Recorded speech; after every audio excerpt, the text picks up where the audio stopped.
faut des éoliennes? Pour 2 raisons. D'abord, la planète se réchauffe dramatiquement. Ensuite, le nucléaire est une saloperie sans fin.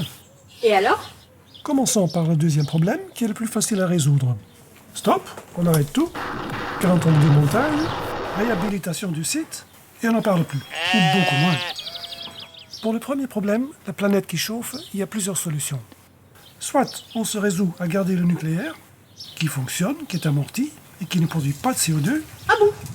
Oui, bien sûr. Tout le monde croit que le nucléaire produit du CO2. C'est faux. Le nucléaire ne produit pas de CO2. Mais c'est un secret, gardez-le pour vous, hein. Vous êtes pour le nucléaire alors? Pas du tout, je suis contre le nucléaire. Il faut s'en débarrasser aussi vite que possible. On peut très bien remplacer le nucléaire, qui produit en ce moment 70% de l'énergie, par toute une panoplie d'énergies alternatives. Le solaire, l'éolien, la biomasse, les barrages, l'hydrogène et d'autres à mettre au point. Mais pour ce faire, nous avons besoin d'un allié très puissant. Monsieur Macron? Non, je crois pas. Je ne me souviens pas très bien de son nom, mais il est toujours habillé de rouge. Il a une grande barbe blanche.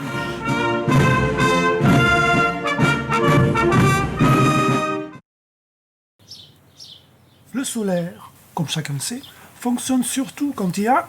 Du soleil. Je vous fais pas dire. Donc, pas la nuit, et très peu entre novembre et mars. En été, c'est le rêve, évidemment.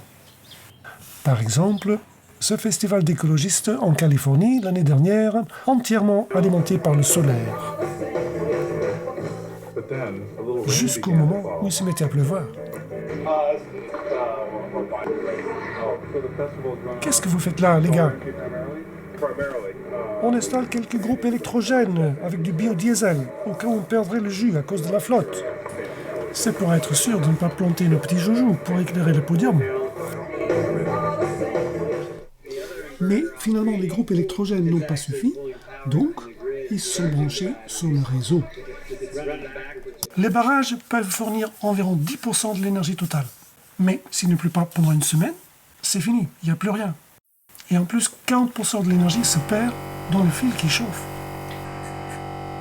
La biomasse, ça sent très mauvais, je ne sais pas quel produit ils posaient là, mais dans l'été, quand il est comme ça, chaud et le vent, tu ne peux pas ouvrir les fenêtres dans la maison à cause de ça sent très mauvais. ça dure longtemps? Oui, c'est été, tout été. Tout l'été? Oui. Tout l'été? Oui. Et vous avez parlé de l'hydrogène. C'est mieux que le pétrole, non? L'hydrogène est fait avec du pétrole. Qu'est-ce qui reste? On a fait le tour, je crois. Non, l'éolien. Vous avez parlé de l'éolien. Ah oui, j'avais oublié. L'éolien a un très grand avantage sur les autres systèmes, c'est que le vent est gratuit, presque, et qu'il y a du vent partout et tout le temps, ou presque. Du moins, c'est ce que disent les entreprises qui les vendent. Ça veut dire qu'elle tourne 85 à 90% du temps. Ça, c'est du langage de vendeur d'éoliennes. Elle tourne 85% du temps pour produire en moyenne 21% de chiffres pour lesquels elles sont achetées, à grands frais. Ça veut dire qu'elles produisent beaucoup pendant quelques semaines, et pendant les 3/4 du temps qui reste, elles tournent juste pour faire semblant de produire, pour emmerder les gens qui habitent autour.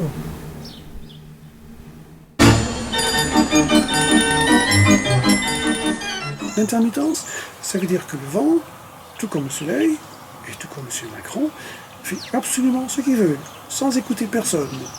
S'il est essoufflé, le vent, il s'assoit et il se repose. Plus de vent, Plus d'électricité. et on ne peut pas stocker.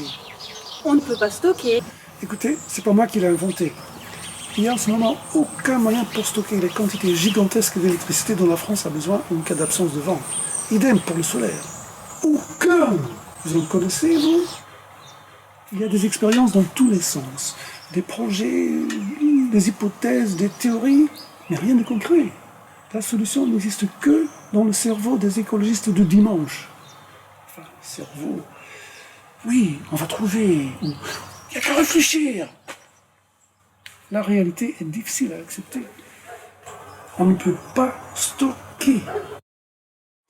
Mon idée, qui suit exactement l'idée de M. Jancovici, est qu'il n'y a que 2 solutions.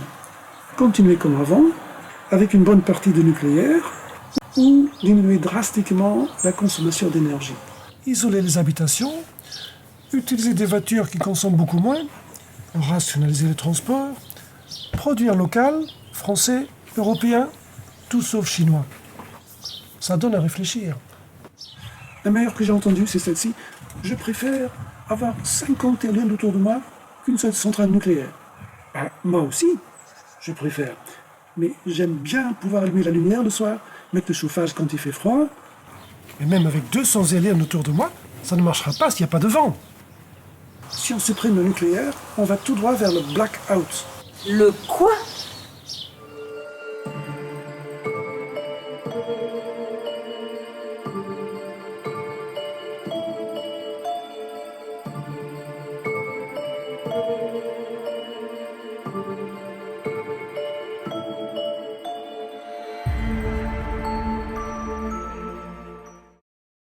C'est la cata, mais ça doit pas arriver souvent quand même. J'espère que ça n'arrivera pas trop souvent. Une journée de panne a été chiffrée par des économistes entre 2 et 4 milliards d'euros. Si ça arrive 5 ou 10 fois sur une année, les infirmières vont pouvoir remballer jusqu'au prochain coronavirus. Il doit y avoir une solution.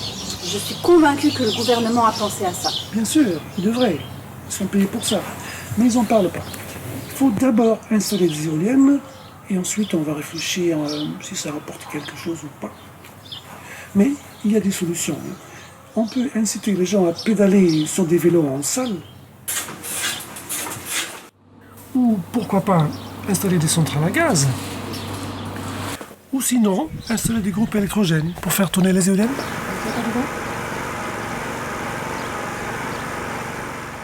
Pourquoi il faut des éoliennes? La réponse est très simple. Et tout le monde peut comprendre en faisant un petit effort. Il faut des éoliennes parce qu'il faut des éoliennes. Je vous fais marcher, excusez-moi, je ne le ferai plus. Le gouvernement a pensé à tout. On va multiplier le nombre d'éoliennes par 3. Pour une production de, disons, 100, multiplié par 3, ce qui est fait. Mais il y a un petit hic, c'est qu'il y a des jours où il n'y a pas de vent du tout. Sur toute la France, 0% de production. Et des jours où il y a 1% de production, au lieu des 90 annoncés. Vous savez, j'ose pas trop vous le demander, vous savez combien ça fait, 0 par 3? Oui, bon d'accord, excusez-moi. Ce que je comprends pas, c'est qu'un président de la République, en France, je parle pas des États-Unis, en France, qui est allé à l'école comme tout le monde, peut-être qu'on lui a pas dit qu'il y avait des jours sans aucun vent, ça c'est possible, hein. Les conseillers sont pas toujours... Fais gaffe, tout fout le corps par en dessous. C'est pas grave, on va mettre 3 fois plus.